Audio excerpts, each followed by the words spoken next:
বিটিআৰৰ বাসিন্দা যিসকল অবড়ো ৰাইজ আছে অবড়ো ৰাইজৰ দীৰ্ঘদিনীয়া এটা সমস্যা হৈছে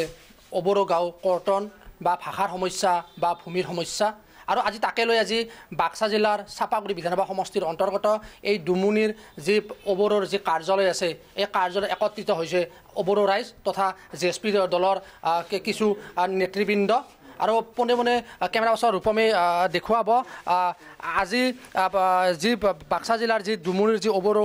সুৰক্ষা সমিতি বা গণ সুৰক্ষা পাৰ্টিৰ যি কাৰ্যালয় আছে কাৰ্যালয় আজি একাংশ যি নেতা কৰ্মীসকলে একত্ৰিত হৈছে উদ্দেশ্য হৈছে তেখেতসকলৰ যি সমস্যা আছে দীৰ্ঘদিনীয়া সমস্যা অবড়ো গাঁও কৰ্তনকে ধৰি ভূমিৰ সমস্যা বা ভাষাৰ সমস্যা এই সমস্যা সমাধান কৰাৰ ক্ষেত্ৰত আজি তেখেতসকলে একগোট হৈ ইয়াত এখন দলীয়ভাৱে বৈঠক এখন তেখেতসকলে ইয়াত ৰূপায়ণ কৰিছে আৰু এই বৈঠকত তেখেতসকলে কেনেধৰণৰ কি আলোচনা হ'ল মই পোনে পোনে জানিব খুজিম যেহেতু নেতা কৰ্মী আছে ইয়াত দাদা আজি যেহেতু আপোনাৰ এখন বৈঠক ইয়াত ৰূপায়ণ কৰিলে এই বৈঠকত কি আলোচনা হৈছে যেহেতু দীৰ্ঘদিনীয়া মাটিৰ সমস্যা আছে ভূমিৰ সমস্যা আছে অবড়ো গাঁও কৰ্তনৰ সমস্যা আছে কি ক'ব আচলতে আমি ইয়াত অবড়ো ৰাইজ তথা আমাৰ জেএছপিৰ যিখিনি আজি 17 বছৰ ধৰি আমি নিষ্পেষিত হৈ আছোঁ আমাৰ যি মাটিৰ অধিকাৰ গুচি গৈছিল ভাষাৰ অধিকাৰ গুচি গৈছিল এই চৰকাৰ গঠন হোৱাৰ পিছতেই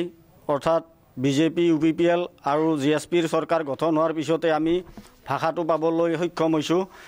আৰু বৰ্তমানৰ অসমৰ মুখ্যমন্ত্ৰী সন্মানীয় হিমন্ত বিশ্ব ডাঙৰীয়া দেৱে আমাক যোৱা বিধানসভা নিৰ্বাচনত আহি ইয়াত মানে নদী কৈ গৈছিল যে মাটিৰ অধিকাৰ আপোনালোকে পাব যিবিলাক মাটি ম্যাদী হোৱা নাই মই ম্যাদী কৰি দিয়াৰ ব্যৱস্থা কৰিম সেয়েহে আজি এই সংবাদ মাধ্যমৰ যোগেদি সন্মানীয় হিমন্ত বিশ্ব ডাঙৰীয়াক লগতে BTCC প্ৰমোদ বড়ো ডাঙৰীয়া আমি অনুৰোধ জনাইছোঁ যাতে আমাৰ এই অনাবড়ো সকলৰ যিখিনি সমস্যা হৈ আছে আজি 17 বছৰ ধৰি এই সমস্যাসমূহ অতি শীঘ্ৰে পূৰণ কৰিব বুলি আমি আশা ৰাখিছোঁ হয় নিশ্চিতভাৱে ক'ব লাগিব কাৰণ বিগত যোৱা বিধানসভা নিৰ্বাচন আছিলে বিধানসভা নিৰ্বাচনত বৰ্তমানৰ অসমৰ মুখ্যমন্ত্ৰী হিমন্ত বিশ্ব শৰ্মাই এই BTC অঞ্চলত তেখেতে নিৰ্বাচনী সভা তেখেতে আহিছিল আৰু আহি তেখেতে ভাষণ উদ্দেশ্যে কৈছিল যিসমূহ অবড়ো ৰাইজৰ যি অধিকাৰ হেৰাই গৈছিল এই অধিকাৰসমূহ বা তেখেতসকলৰ যি সমস্যা সমাধান কৰাৰ তেখেতে প্ৰতিশ্ৰুতি দিছিলে আৰু আজি এই যিখন সভা অনুষ্ঠিত হৈছে অবড়ো সুৰক্ষা সমিতি আৰু জেএছপি যিসকল নেতা কৰ্মী আছে এই সভাত তেখেতসকলে এটাই অনুৰোধ কৰিছে তেখেতৰ যি মাটিৰ অধিকাৰ বা তেখেতৰ যি সমস্যা আছে অবড়ো ৰাজ্যৰ সমস্যা অতিৰে সমাধান কৰাৰ ক্ষেত্ৰত মুখ্যমন্ত্ৰীলৈ তেখেতসকলৰ এই সংবাদ মাধ্যমৰ জৰিয়তে তেখেতে আহ্বান জনাইছে আৰু মোৰ যিহেতু আন এগৰাকী নেতা আছে মই তেখেতৰ ওচৰলৈ যাম কি ক'ব আচলতে আজি কি কাৰণে আজি বৈঠকখন কৰিব লগা হ'ল চাওক আমাৰ যি অবড়ো ৰাইজৰ দীৰ্ঘদিনীয়া সমস্যা আজি 17 বছৰ নহয় বহুত আগৰ পৰাই বিভিন্ন সমস্যা হৈ আছিল তো এই সমস্যাখিনি আমি যেতিয়া এই BTC চৰকাৰখন গঠন কৰা হয় তৃতীয় হিচাপে বিজেপি UPPL আৰু জেএছপিৰ লগ হৈ তাৰে পিছতে আমাক বিজেপি আৰু UPPL তৰফৰ পৰা বিভিন্ন আশ্বাস দিছিল সেই আশ্বাসখিনি ক্ৰমান্বয়ে অৱশ্যে মানে সিহঁতে পালন কৰি আছে যেনেকৈ ভাষাৰ অধিকাৰটো আমাক দিলে আৰু মাটিৰ অধিকাৰো কিছু ক্ষেত্ৰত আগবাঢ়ি আছে ইতিমধ্যে মাটিৰ যিখিনি যাৱতীয় কাম কাজ মানে নামজাৰি ক্ষেত্ৰত এইখিনি কাম আমাৰ BTC চৰকাৰৰ পৰা ইতিমধ্যে পাছ হৈ গৈছে বুলি শুনিছোঁ অসম চৰকাৰত কিছুমান কাম বাকী আছে আৰু তাৰ উপৰিঞ্চি আমাৰ যিটো বেল্ট এণ্ড ব্লকৰ কথা আছে ব্লকবিলাকৰ কথা আছে এইখিনি কামো আমাৰ মানে মুখ্যমন্ত্ৰী সন্মানীয় মানে আমাৰ হিমন্ত বিশ্ব শৰ্মাদেৱে কৰি দিম বুলি কৈছে আৰু নিশ্চয় কিছু কাম কাজ আগবাঢ়ি থকা আমি শুনিছোঁ আৰু ইতিমধ্যে আমাৰ যি সংঘাত থাকক বা কি থাকক এটা অবড়ো সংগঠন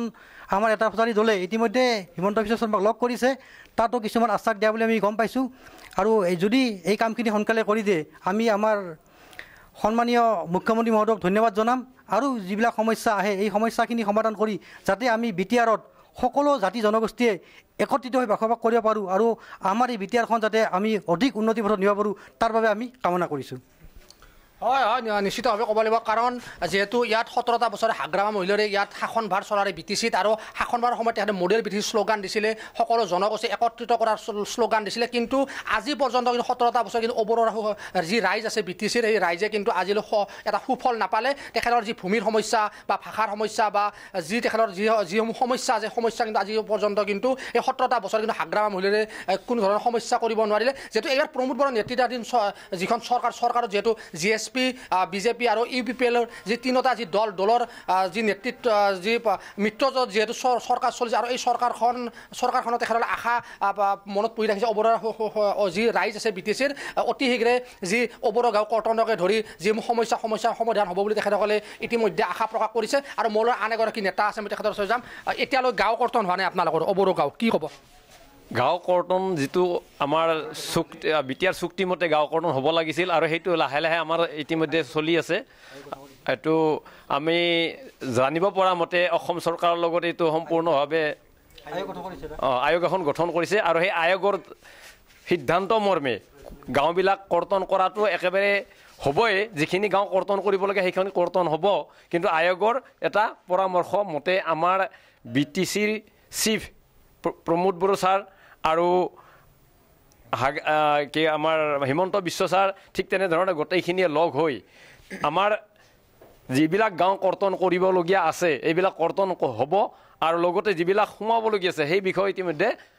আলোচনা হৈ আছে হয় ক'ব লাগিব কাৰণ আজি যিহেতু দুমুনিৰ যি কাৰ্যালয় আছে গণসুৰক্ষা পাৰ্টি আৰু যি অবৰোহ সমিতিৰ যি কাৰ্য আজি এনেধৰণে ইয়াত শতাধিক যি নেতাকৰ্মী আছে নেতাকৰ্মী এনেধৰণে তেখেতসকলে বৈঠকত মিলিত হোৱা পৰিলক্ষিত হৈছে আৰু তেখেতসকলৰ যিসমূহ সমস্যা আছে এই সমস্যাসমূহ অতি শীঘ্ৰে সমাধান কৰাৰ ক্ষেত্ৰত তেখেতসকলে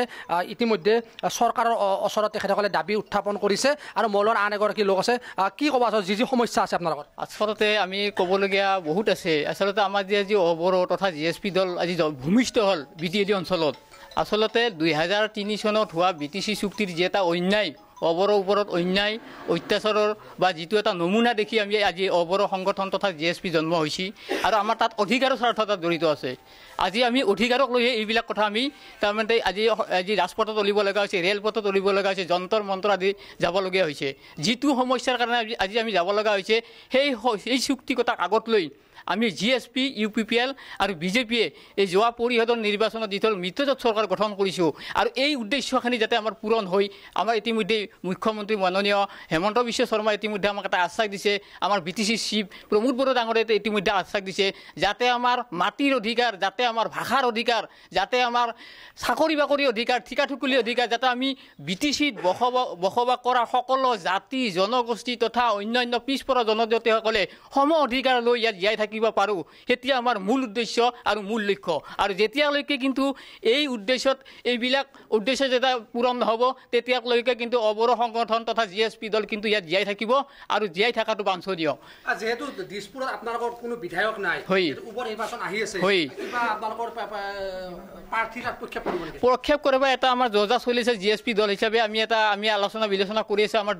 দলৰ মজিয়াত কিন্তু ইতিমধ্যে আমি কেইবালানি আমি আলোচনা ইতিমধ্যে আৰম্ভ কৰিছোঁ কিন্তু আমাৰ সিদ্ধান্ত হোৱা নাই ইতিমধ্যে আমি যিহেতু মিত্ৰজোঁট চৰকাৰ তেখেতৰ লগতো আমি অলপ বৈঠক দিব লগা প্ৰয়োজন আছে আমাৰ MP ছাৰ আছে আমাৰ EM ছাৰ ঘনশ্যাম দাস আছে গতিকে আমি গোটেই দলৰ কৰ্মী বা গোটেই ডিষ্ট্ৰিক্টৰ হওক চেণ্ট্ৰেল হওক গোটেইখিনি মানুহ আমি একগোট হৈ বহি আমাৰ সিদ্ধান্তবিলাক নিজাববীয়াকৈ ল'ব লাগিব MLA আমি নিশ্চিত আমি লাগে আচলতে আমিতো চাপাগুৰিৰ পৰা আগতে কিতাপে পাব লগা আছিল MLA কিন্তু আমি আজি বঞ্চিত হৈছোঁ এটা কাৰণত আমাৰ শোষণৰ বিৰুদ্ধে তাৰমানে আমি শোষণৰ কাৰণে আজি আমি বঞ্চিত হ'ব লগা হৈছে য'ত নেকি আমাৰ তাৰমানে আৰ্থিকভাৱে আমি দুৰ্বল হৈছোঁ সাংগঠনিক হিচাপে এনেকুৱা হয় নিশ্চিতভাৱে যেহেতু সাংসদ নৱকুমাৰ শৰণীয়াৰ নেতৃত্বত যেহেতু গণসুৰক্ষা পাৰ্টি আৰু যি অবৰ সুৰক্ষা সমিতি আছে অবৰ সমিতি আৰু গণসুৰক্ষা পাৰ্টিৰ প্ৰায় শতাধিক ইয়াত নেতা কৰ্মী আজি দুমুনিৰ যি কাৰ্যালয় আছে মুখ্য কাৰ্যালয় এখন দলীয় বৈঠক কৰে আৰু বৈঠকত তেখেতসকলৰ এটাই আলোচনা হয় যিটো ভূমিৰ অধিকাৰেই হওক বা যি ভাষাৰ অধিকাৰ বা যি গাঁও কৰ্তনকে ধৰি বা বিভিন্ন যি সমস্যা অবৰৰ যে সমস্যা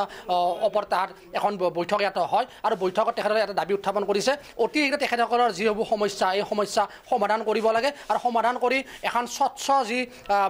যি অবৰ ৰাজ্যৰ যিসমূহ দাবী এই দাবী অতি শীঘ্ৰে সমাধান কৰিব লাগে চৰকাৰখনে আৰু যিহেতু এতিয়া প্ৰমোদ বড়োৰ নেতৃত্বাধীন যি চৰকাৰ আছে BTCত যিহেতু GSP দল তাৰ অংশীদাৰ হিচাপে আছে আৰু তেখেতসকলে এটা দাবী উত্থাপন কৰিছে যিহেতু উপ নিৰ্বাচন আহি আছে উপ নিৰ্বাচনত তেখেতসকলক এটা সমষ্টি GSPক এৰি এটাকে দাবী উত্থাপন কৰিছে কাৰণ দিছপুৰত কিন্তু GSPত এগৰাকীও ইয়াত বিধায়ক নাই আৰু এগৰাকী যদি বিধায়ক যদি GSP দলৰ পৰা পোৱা যায় বা যিহেতু গণসুৰক্ষা পাৰ্টিত এগৰাকী EM আছে বৰ্তমান BTCত যদিহে এই দুয়োগৰাকী বা এগৰাকী যদি MLA পোৱা তেতিয়াহ'লে অবৰ ৰাজ্যৰ যিসমূহ সমস্যা সমাধান কৰাৰ ক্ষেত্ৰত কিন্তু কিছু সকাহ পাব